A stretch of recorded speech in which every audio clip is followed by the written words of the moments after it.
Em Juiz de Fora, a chuva ainda não foi o suficiente para encher os reservatórios. Por isso, o rodízio de abastecimento de água será mantido até janeiro. Mas além da medida que atinge toda a cidade, tem gente que vai além e transforma ideias simples em formas eficazes de economia, como é o caso do Arnaldo. Subi aqui, eu vi que eu estava perdendo muita água da chuva, que estava descendo lá para baixo e perdendo muito.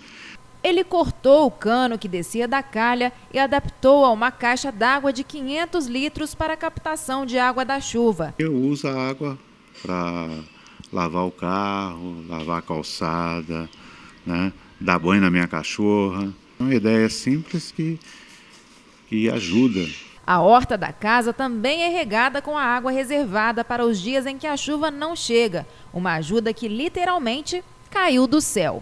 A conclusão desse projeto é o seguinte, que eu estou usando menos a água tratada e com isso reduziu o consumo na conta de água, reduziu quase 100%. E não é só no uso doméstico que a ideia funciona. Aqui na própria Companhia de Saneamento Municipal, a Cesama, uma dificuldade que podia interromper o trabalho do Almir, se transformou em inovação. Falaram que eu tinha que parar de lavar os carros aqui por causa da água estava precária. Aí do nada, eu fazer um movimento até a hora de ir embora passar, eu resolvi fazer a colheita da água ali.